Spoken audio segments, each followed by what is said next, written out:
Okay, you've picked a picture from the internet that you want to use. It's been approved by Mrs. Taylor and you have downloaded it to your computer as a picture file.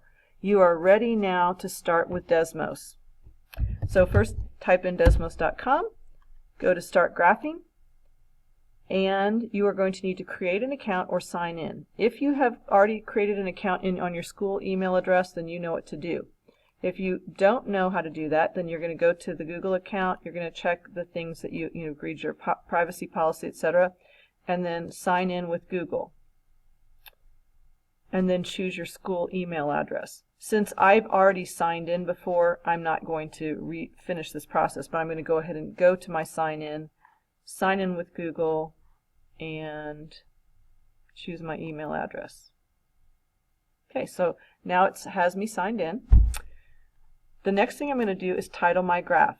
Please title your graph with your name so that I know whose project it is. Don't just call it Graphing Project. And maybe the name of the figure you're going to use. You don't have to do that, but make sure your name's on it. So there's my name. I'm going to save that. So I've titled my file. Now I'm ready to add my picture. So click on the plus on Image, go to your image, and import your image. Now you'll notice the graph starts out as a window from -10 to 10, and my mouse is kind of from -5 to about 5, and the y-axis is from -4 to about 2, which means that I'm going to try to write a little equation for his eye. I'm going to be dealing with really tiny numbers.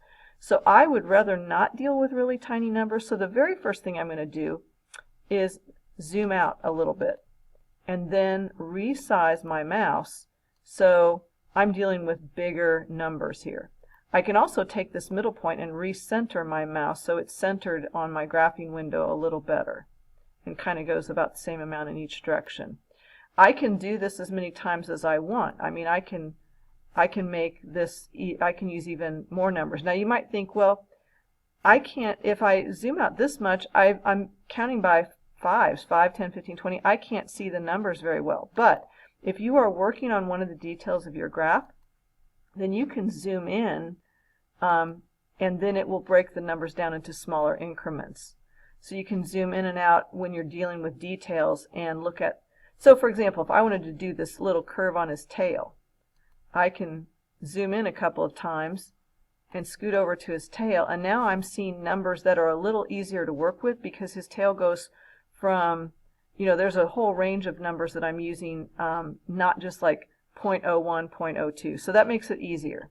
So I'm going to zoom out, zoom back into the center here, and then I can scoot it over. All right. Now, next thing you need to know is whatever you do, every time you write an equation, you're going to want to push save.